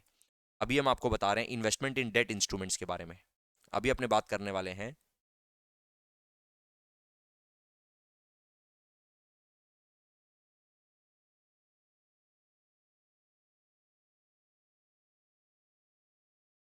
इन्वेस्टमेंट इन डेट इंस्ट्रूमेंट्स के बारे में।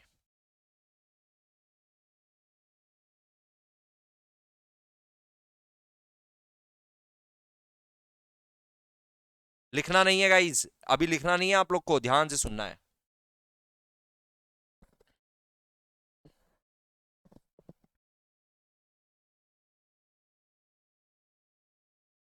इन्वेस्टमेंट इन डेट इंस्ट्रूमेंट्स मतलब अपने किसी दूसरे कंपनी का डिबेंचर्स खरीद के रखे हैं, अपने किसी दूसरे कंपनी का डिबेंचर्स बॉन्ड वगैरह खरीद के रखे हैं, ठीक है।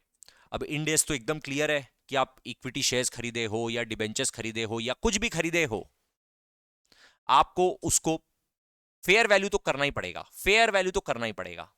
तो यहां पर फिर से अपने इंड AS पूछा अपने से, इसमें आपका इंटेंशन क्या है? अपने बोले सिर्फ इंटरेस्ट कमाना है, सिर्फ इंटरेस्ट कमाना है और फिर बाद में प्रिंसिपल का पैसा ले लेना है। मतलब हम लोग डिबेंचर खरीदे हैं, हम लोग किसी दूसरे कंपनी को लोन दिए हैं, उस लोन के ऊपर इंटरेस्ट कमाना है और फिर प्रिंसिपल का पैसा ले लेना है। बोला इसको आपको फेयर वैल्यू करने का जरूरत नहीं है, ये आप अमोर्टाइज्ड कॉस्ट बोल के एक तरीका होता है, amortised cost, valued at amortised cost, ये बहुत ज्यादा इजी है, ठीक है, बहुत ही ज्यादा इजी है। ये हम लोग फाइनेंशियल इंस्ट्रूमेंट चैप्टर में पढ़ेंगे। बोला इसको आपको फेयर वैल्यू करने का जरूरत ही नहीं है, ऐसे मान लो ये ऑलरेडी फेयर वैल्यू पर है, आप इसको अमोर्टाइज्ड कॉस्ट पर रिकॉर्ड कर लो, बस बात खत्म। मतलब प्रेजेंट वैल्यू निकालो और उस पर रिकॉर्ड कर लो, फिर थोड़ा थोड़ा करके इंटरेस्ट इनकम अर्न करते रहना और बाद में प्रिंसिपल का पैसा मिल जाएगा। बोला ये एकदम सिंपल कहानी है। फिर अपने बोले कि नहीं नहीं नहीं इंड AS सुनो, खाली इंटरेस्ट नहीं, खाली इंटरेस्ट नहीं, हम लोग को कैपिटल अप्रिसिएशन का कमाई भी कमाना है, मतलब इसका वैल्यू बढ़े, प्राइस इंक्रीज हो, वो भी कमाना है।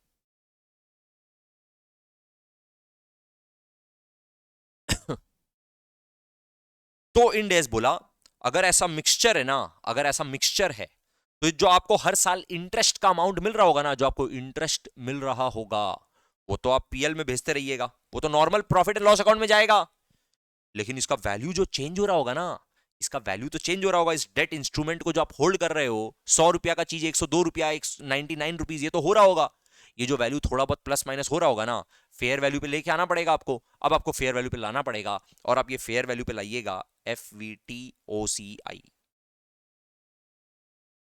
आप उस डिबेंचर्स को, उस बॉन्ड को फेयर वैल्यू पे लेके आइए और फेयर वैल्यू थ्रू OCI लेकर के आइए। फिर अपने बोले कोई और ऑब्जेक्टिव है, सिर्फ कैपिटल अप्रिसिएशन कमाना है या कोई अदर ऑब्जेक्टिव है, अभी उसके ज्यादा डिटेल में नहीं जाते हैं गाइस, फाइनेंशियल इंस्ट्रूमेंट चैप्टर अलग अलग टेस्ट है, ठीक है, कि ये कैसे डिसाइड वगैरह होगा, ये सब चीज ज्यादा डिटेल में बातचीत होगा फाइनेंशियल इंस्ट्रूमेंट चैप्टर में। बोला अगर और कोई ऑब्जेक्टिव है तो आप FVTPL कर दीजिए, आप FVTPL कर दीजिए। अभी यहां पर जब अपने OCI पढ़ रहे हैं तो my objective is only this one, आप खाली इस पे फोकस करो, खाली इस पे फोकस करो, अगर आप कोई ऐसा डेट इंस्ट्रूमेंट खरीदते हो, कोई ऐसा डिबेंचर या बॉन्ड खरीदते हो जिसके ऊपर आप लोग को इंटरेस्ट भी कमाना है और फिर बाद में जाकर के आपको कैपिटल अप्रिसिएशन का भी प्रॉफिट या लॉस कमाना है, तो इन दैट केस जो आप इंटरेस्ट कमाते रहेंगे वो तो पीएल में जाता रहेगा, उसमें कोई प्रॉब्लम नहीं है। लेकिन जो आप उसका फेयर वैल्यू कर रहे होंगे वो थ्रू ओसीआई कर रहे होंगे। फिर अल्टीमेटली जब आप इस इंस्ट्रूमेंट को बेच देंगे ना, तो आपका जो ओसीआई होगा that will be reclassified to PL, because Ind AS बोला कि यहां पर आपका इंटेंशन हमेशा प्रॉफिट कमाने का था। हम लोग तो टेम्पोररीली इसको ओसीआई में भिजवा रहे थे। अब जब अल्टीमेटली आप बेच दिए तो इस ओसीआई को रिक्लासिफाई कर दो पीएल में।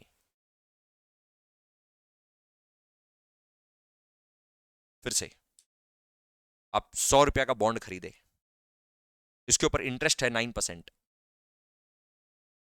ठीक है, फर्स्ट ईयर एंड आया तो आपको इंटरेस्ट का कमाई हुआ, इंटरेस्ट 9 रुपया, ये चला गया पीएल में। से फॉर एग्जाम्पल इसका प्राइस हो गया 102, 102 रुपया हो गया, तो आप एंट्री क्या पास करोगे? Investment in bond to OCI, कितना? 2।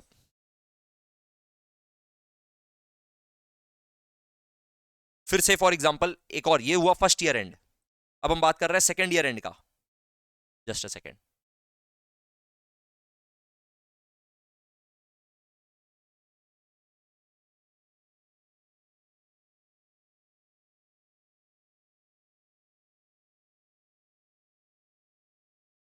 हाँ, ये तो हुआ फर्स्ट ईयर एंड में, राइट? ये तो हुआ फर्स्ट ईयर एंड में। नाउ से सेकेंड ईयर एंड में हम लोग आए, वापिस से हम लोग को इंटरेस्ट का इनकम हुआ। कितना सर? वापिस से 9 रुपया का इंटरेस्ट मिला, 100 रुपए के ऊपर 9% का इंटरेस्ट मिला, तो ये तो चला गया पीएल में।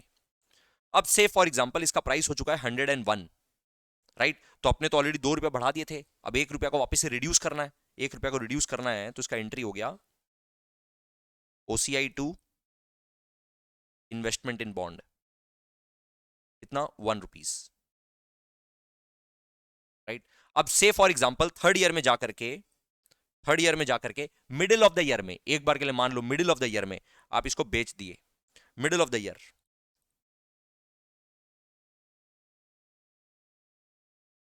मिडिल ऑफ द ईयर में आप बेच दिए, तो इंटरेस्ट आपको 9 रुपया नहीं, बोलो कितना मिलेगा, जल्दी से बोलो। इंटरेस्ट आपको 9 रुपया नहीं मिलेगा, कितना मिलेगा? 4.5। ये भेज दो पीएल में, ये भेज दो पीएल में। नाउ से फॉर एग्जाम्पल इसका प्राइस हो जाता है 103। नाउ से फॉर एग्जाम्पल इसका प्राइस हो जाता है 103। बताओ एंट्री क्या पास होगा? अब एंट्री बड़े ध्यान से देखना क्या पास होगा। पहले तो 101 रुपया को 103 रुपया पे लेके आ जाओ। इन्वेस्टमेंट टू ओसीआई, 2 रुपया इंक्रीज कर दिए, 101 था, 101 से 103 पे लेके आ गए, इन्वेस्टमेंट को 2 रुपए से बढ़ा दिए। अब ओसीआई में आपके पास टोटल पता है कितना रुपया पड़ा है? 3 रुपया। एक्चुअल में इन्वेस्टमेंट खरीदा गया था 100 में, फिर ओसीआई में बैलेंस अक्यूमुलेट होते होते 3 रुपया का क्रेडिट बैलेंस अक्यूमुलेट हो गया। इस ओसीआई को ट्रांसफर कर दो to PL, reclassified to PL, reclassified to PL, this is called reclassified to PL. एक और तरीका है इसी काम को करने का, एक और तरीका है, और आप एक एंट्री पास कर सकते थे सिर्फ। ऑब्वियसली आप इसको बेचेंगे तो आपका bank account debit to investment भी आएगा ही। मतलब ये तो आएगा ही आएगा, बैंक टू इन्वेस्टमेंट, ये तो नीडलेस टू से है। अगर आप बेचेंगे 103 रुपया में तो 103 रुपया बैंक में तो आएगा ही, bank account debit to investment 103 तो आएगा ही। ठीक है, या फिर आप एक और काम कर सकते थे, इन्वेस्टमेंट को सर अभी कितना बढ़ाना है? 2 रुपया। ओसीआई में आपके पास ऑलरेडी है 1 रुपया, सीधा पीएल में भेज दो 3 रुपया। ये वाला चीज समझ पा रहे हैं क्या? मतलब क्या हुआ, पहले 2 रुपया बढ़ाओ ओसीआई यूज करके, और फिर ओसीआई का पूरा 3 रुपया ट्रांसफर करो पीएल में। इससे बेटर है कि अभी जो 2 रुपया बढ़ा रहे हैं वो सीधा ही पीएल में भेज दो, और ये वाला 1 रुपया भी पीएल में भेज दो। टोटल 3 रुपया एक बार में पीएल में भेज दो। गाइज ये दोनों का मतलब हम ये दोनों एंट्री को मर्ज कर दिए, क्या ये बात आपको समझ में आ रहा है? मतलब this entry and this entry I have clubbed. Are you getting the point?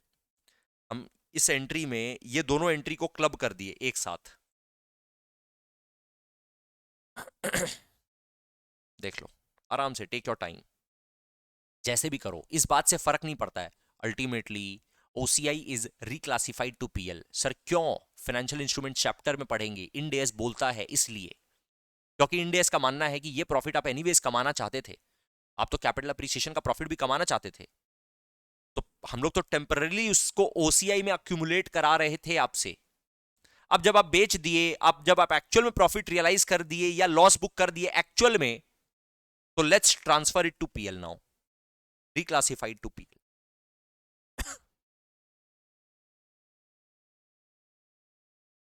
अब आओ यहां पे रीड करते हैं. हम लोग यहां पे थे sir. Items which will be reclassified to PL.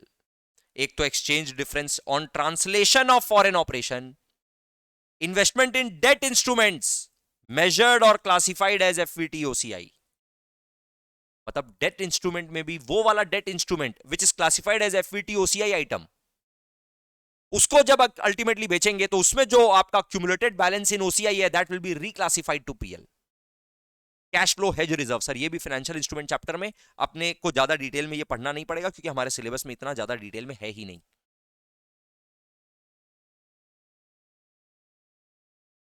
Financial instruments और फिर share of OCI in associates और joint ventures which can be reclassified to PL. अब आपके सामने 9 का 9 पॉइंट्स ओसीआई का पूरा लिखा हुआ है. पहला 5 point not to be reclassified to PL, next 4 points to be reclassified to PL. 9 का 9 पॉइंट्स एक बार अच्छे से देखो. इसमें से 3-4 आइटम ऐसा है जो आप लोग को डिटेल में बताए भी नहीं है और जानने का एक्चुअल में एकदम भी जरूरत भी नहीं है. मतलब बाद में भी आप नहीं पढ़ोगे उसके बारे में, ऐसा पॉइंट है वो. ठीक है, उसको छोड़ के बाकी सारा पॉइंट हम लोग पढ़ चुके हैं. फटाफट से देखो, बोलो कंफर्ट है क्या, मूव करेंगे.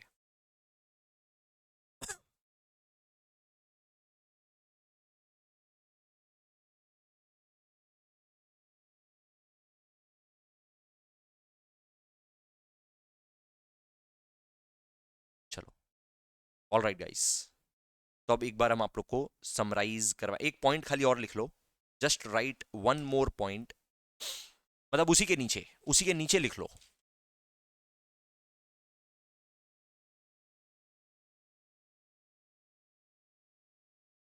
Note, only IASB has the right to consider any item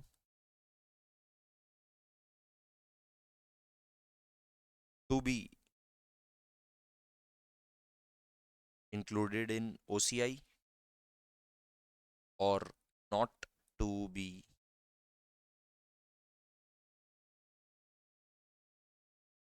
in OCI. इस बात से आपको ये क्लियर हो जाए कि हम लोग ज्यादा लॉजिक नहीं कर सकते हैं. IASB जो बोल रहा है वो करना पड़ेगा. Only IASB has the right to consider any item to be included in OCI or not to be included in OCI. Guys अपने सिलेबस के लिए जितना रेलिवेंट है ना, ओसीआई का डिस्कशन कंप्लीट हो चुका है. ओसीआई में इससे ज्यादा कुछ भी और आपको जानने का जरूरत नहीं है. यहां पर अपना ओसीआई का डिस्कशन कंप्लीट होता है.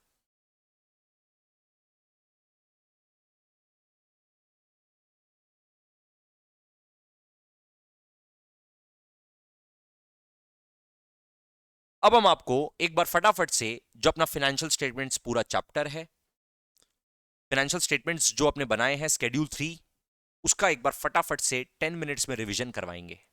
ठीक है, आप लोग को ध्यान देना है. आप लोग को पार्टिसिपेट करना है rather. Schedule 3 division 2.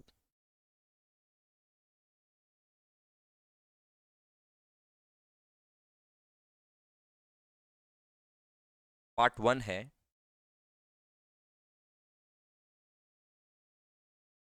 Balance sheet. Balance sheet में सर हम लोग पहले लिखते हैं असेट्स. डिवीजन 2 में पहले असेट्स लिखा जाता है. Gone are the days of division 1 जहां पे पहले इक्विटी एंड लायबिलिटीज लिखा जाता था। असेट्स के अंदर में sir non current assets, non current assets के अंदर में 10 आइटम है, ए से लेकर के जे तक। Property plant and equipment. Next guys, आप लोग प्रोएक्टिवली पहले से पहले बोल सकते हो, ये रिवीजन इंपॉर्टेंट है क्योंकि अब हम लोग को पूरा पिक्चर क्लियर मिल चुका है, पूरा का पूरा फाइनेंशियल स्टेटमेंट्स का। अब हम लोग आने वाले चैप्टर्स में कभी भी कोई भी पॉइंट डिस्कस कर सकता है। जब भी हम आपको बोलेंगे कि देखो फाइनेंशियल स्टेटमेंट में ये यहां जाएगा, देखो फाइनेंशियल स्टेटमेंट में ये यहां जाएगा, तो आप लोग इजीली रिलेट कर पाओ, ये इंपॉर्टेंट है। ठीक है। Capital work in progress, investment property. Sir investment property का मतलब देखो, अभी अभी जब अपने ओसीआई का पूरा डिस्कशन किए, हम आपको investment in equity shares, investment in debentures या bonds, debt instrument, equity instrument, debt instrument, ये सब बोले। हम कहीं पे भी ये बात बोले क्या, investment in land and building, उसके लिए एक अलग इंडेक्स है investment property, right. Investment property एकदम पीपी की तरह मान लो ट्रीट होता है, एकदम पीपी के जैसा जाता है, इसके ऊपर डेप्रिसिएशन भी होता है, सब कुछ एकदम नॉर्मल होता है, भले ये इन्वेस्टमेंट प्रॉपर्टी है। सर फिर डिफरेंस क्या हुआ, लैंड एंड बिल्डिंग यहां पे भी, लैंड एंड बिल्डिंग यहां पे भी, ये अपने बात कर चुके हैं, फिर से फटाफट बताते हैं सुनो। अगर आप लैंड एंड बिल्डिंग होल्ड करते हैं for use in the business, then it is a PP. अगर आप लैंड एंड बिल्डिंग होल्ड करते हैं for the purpose of capital appreciation and selling it off and earning the capital gain, then it is an investment property. Then it is an investment property. दोनों को अलग अलग India से deal करता है, right. दोनों का ट्रीटमेंट थोड़ा सा डिफरेंट है, बट फिर भी बहुत ज्यादा सिमिलर है। ये फाइनेंशियल इंस्ट्रूमेंट नहीं है, राइट। ये फाइनेंशियल असेट नहीं है, क्योंकि सर फाइनेंशियल असेट क्या होता है, it is a contractual right to receive the money, contractual right to receive the money, right. तो investment property is not a contractual right to receive the money. Investment in equity shares अगर है ना, that is a contractual right to receive the money है। अगर आप investment in bond करके रखे हैं ना, that is an contractual right to receive the money है, तो वो सब फाइनेंशियल असेट है। Understood sir. D, goodwill. E, other intangible assets. F, intangible asset under development. G, बोलो, biological assets other than bearer plant। यहां पे लिख दिया other than bearer plant. Guys खाली पार्टिसिपेट करना है मेरे साथ, रिवाइज करना है मेरे साथ, लिखना नहीं है अभी आप लोग को। अदर देन, तो फिर बियरर प्लांट कहां जाता है, यहां पे biological asset other than bearer plant है, तो बियरर प्लांट कहां जाता है sir, it includes bearer plant. PP includes bearer plant, end AS 16 बताएगा अपने को। फिर फाइनेंशियल असेट्स, फाइनेंशियल असेट्स के अंदर में सर फर्दर ब्रेकअप,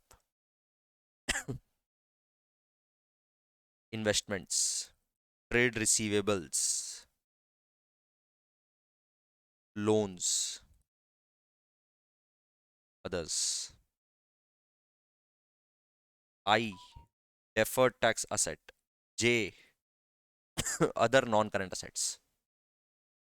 सर ये हुआ असेट से साइड का खाली नॉन करंट असेट्स। उसके बाद हम लोग बात किए थे करंट असेट्स का, उसके बाद हम लोग बात किए थे करंट असेट्स का। करंट असेट में हम लोग क्या बोले, A inventory, B financial assets. Financial asset के अंदर में वापस से सब ब्रेकअप है, बट इस बार 4 नहीं 6, 1 2 3 4 5 6। यहां पे अपना आया था इन्वेस्टमेंट्स, और ये था ट्रेड रिसीवेबल। लास्ट का 2 आइटम भी क्लियर था, लोन्स एंड अदर्स। यहां पे जो 2 नया आइटम आया वो था cash and cash equivalent, other bank balances, other bank balances. ठीक है। उसके बाद सर सी और डी, करंट टैक्स असेट्स, जैसे कि एडवांस टैक्स वगैरह अगर हुआ तो, या फिर अदर करंट असेट्स, यहां पे आपको टोटल असेट्स मिल जाएगा, टोटल असेट्स ये सबको मिला के। फिर अपना आया था सर इक्विटी एंड लायबिलिटीज। इसके अंदर सबसे पहले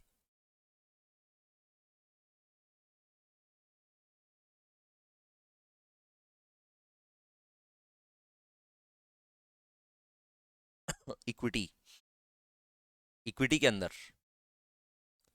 equity share capital. Sir preference share capital कहां जाता है, बोलो जल्दी से, प्रेफरेंस शेयर कैपिटल कहां जाता है? प्रेफरेंस शेयर कैपिटल सर ये फाइनेंशियल इंस्ट्रूमेंट चैप्टर में कवर होगा।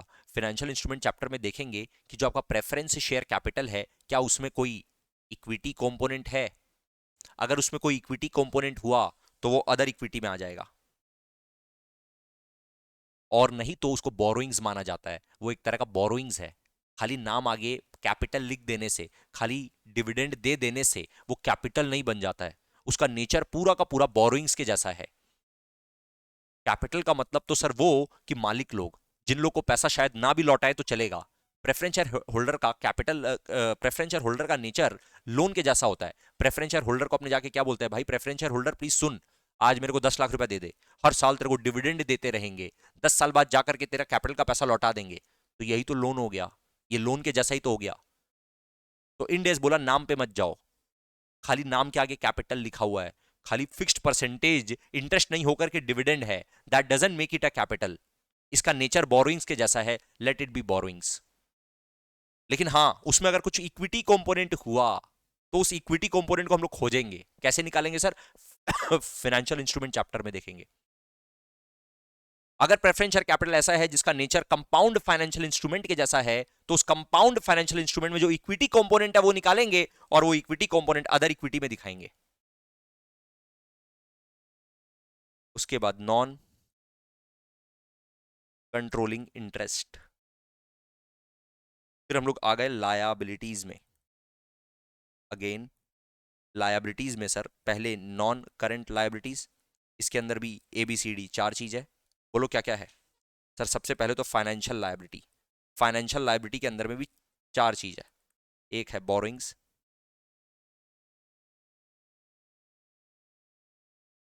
दूसरा है lease liabilities,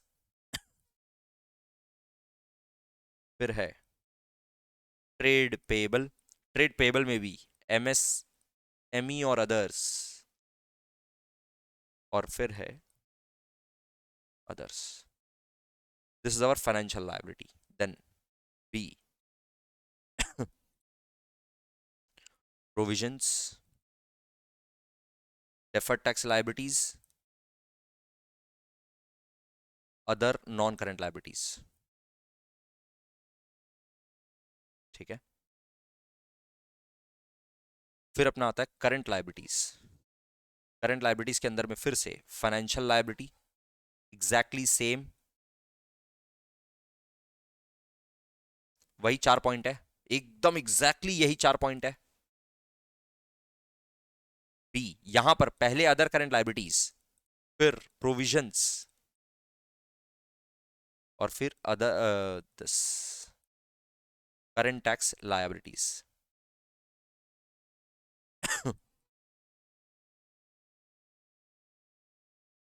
total equity and liabilities.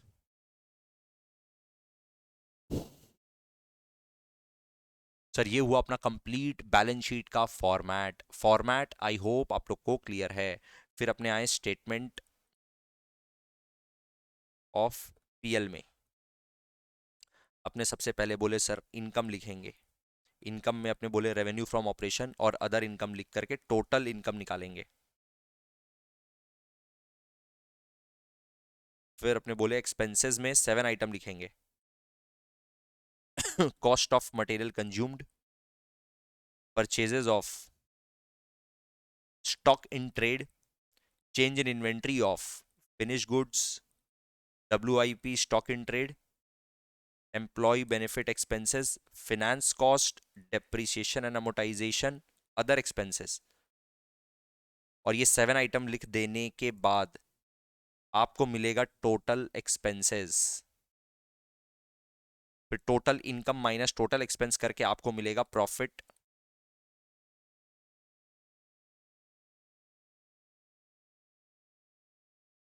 Before exceptional items and tax. फिर यहां से हम लोग एक्सेप्शनल आइटम्स को एडजस्ट कर देंगे, तो जो आपको मिलेगा उसको बोलता है प्रॉफिट बिफोर टैक्स। फिर यहां पर आ जाएगा टैक्स एक्सपेंस। टैक्स एक्सपेंस में obviously current tax, deferred tax, earlier years का टैक्स, ये सब कुछ लेकर के टोटल टैक्स का एक्सपेंस यहां पर आ गया। वो जो आएगा उसको बोलता है प्रॉफिट फॉर द ईयर। यहां पर अपना स्टेटमेंट ऑफ पीएल खत्म नहीं हो जाता है, अभी तो सर एक और पार्ट पूरा बाकी है जिसको हम लोग बोलते हैं other comprehensive income. Other comprehensive income में not to be reclassified to PL, इसके अंदर भी सर रिवैल्यूएशन रिजर्व वाला item, fair value through OCI का इक्विटी शेयर्स वाला item, equity share investment in equity shares classified as FVT OCI, वो वाला item. Right, मतलब अपने क्या कर रहे हैं, इक्विटी शेयर्स को फेयर वैल्यू कर रहे हैं, एफवीटी ओसीआई कर रहे हैं, तो उसमें जो प्रॉफिट या लॉस हो रहा है वो वाला प्रॉफिट या लॉस यहां पर आ जा रहा है। राइट, वो सब आइटम आ सकता है। फिर उसमें टैक्स ऑन अबव, फिर to be reclassified to PL, इसके अंदर भी अलग अलग आइटम आ जाएगा। राइट, ट्रांसलेशन डिफरेंस वाला, फॉरेन ऑपरेशंस का ट्रांसलेशन का एक्सचेंज डिफरेंस वाला आइटम। फिर investment in debt instruments through FVT OCI, fair value through OCI, और उसको अपने बेच दिए तो वो मतलब बेचेंगे तो रिक्लासिफाइड टू पीएल हो जाएगा, बट उसका फेयर वैल्यूएशन जो हो रहा है वो यहां पर आ जाएगा। और फिर टैक्स ऑन अबव। ठीक है, ये सारा आइटम को लेकर के जो अपने को मिलेगा उसको बोलते हैं total comprehensive income.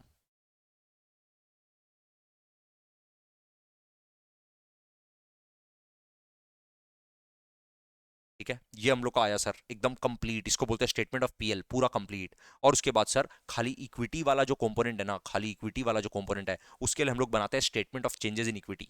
Statement of changes in equity, statement of changes in equity हम लोग सर कॉम्प्रिहेंसिव वाला बनाते हैं। इसमें इक्विटी शेयर कैपिटल का एक कॉलम हो गया, उसके बाद सर अगर कोई सैंपा है तो उसका कॉलम हो गया।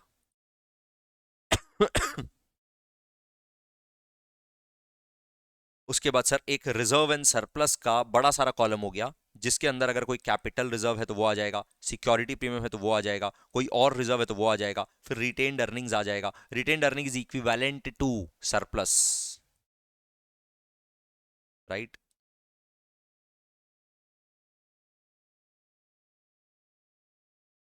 उसके बाद सर हम लोग का ओसीआई का आइटम्स आ जाएगा। ओसीआई में सर अभी हम लोग देख चुके हैं अलग अलग अलग अलग टाइप का आइटम हो सकता है। रिवैल्यूएशन रिजर्व हो सकता है, इक्विटी शेयर्स का फेयर वैल्यूएशन का आइटम हो सकता है, डेट इंस्ट्रूमेंट का आइटम हो सकता है। तो ये सब के लिए अलग अलग कॉलम बन जाएगा, रिवैल्यूएशन रिजर्व का column, equity instruments classified as FVT OCI, debt instrument classified as FVT OCI, cash flow hedge reserve. Right, ये सब सब कुछ यहाँ पर अलग अलग कॉलम बन सकता है, जो कि हम लोग को एक्चुअली में अभी जरूरत नहीं है। फिर यहाँ पर सर क्या आ सकता है, शेयर वारंट आ सकता है, एनसीआई का कॉलम आ सकता है, और ये सब के बाद आ जाएगा टोटल, जो कि हम लोग का टोटल इक्विटी को मैच करवा देगा। जो बैलेंस शीट में इक्विटी आ रहा है ना उसको मैच करवा देगा। उसमें सर इक्विटी शेयर कैपिटल के कॉलम में, इक्विटी के अंदर में तीन आइटम था। क्या क्या था सर, इक्विटी शेयर कैपिटल वो ये रहा, फिर था other equity. Sir other equity ये सब कुछ, ये पूरा अदर इक्विटी। अदर इक्विटी के अंदर में ध्यान देना सारा रिजर्व एंड सरप्लस भी आ गया। अच्छा, इसमें एक और चीज था, compound financial instrument, compound financial instrument वाला भी है ना, equity component of compound financial instrument, वो भी इधर आ जाएगा। तो ये सब कुछ इधर होकर के अदर इक्विटी के अंदर चला जाएगा। एनसीआई वाला कॉलम एनसीआई में चला जाएगा, ये एनसीआई में चला जाएगा, और फिर ये तीनों का तीनों इस टोटल के साथ मैच हो जाएगा। इक्विटी का तीन कंपोनेंट, इक्विटी शेयर कैपिटल, फिर ये सारा आइटम मिला करके अदर इक्विटी, फिर लास्ट में एनसीआई वाला कॉलम, फिर ये टोटल टोटल ऑब्वियसली मैच हो जाएगा। क्या आप लोग को फाइनेंशियल स्टेटमेंट्स का पूरा पिक्चर क्लियर मिला है, फॉर्मेट्स वगैरह क्लियर है? नेक्स्ट क्लास में अपने नेक्स्ट अलग टाइप का बातचीत चालू करेंगे, यहां पर अपना बेसिक डिस्कशन हो चुका है।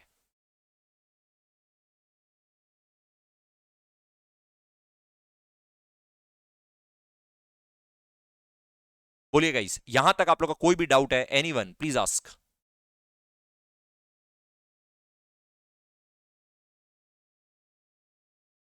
ग्रेट, एक्सेलेंट, सब कुछ क्लियर है, नो डाउट।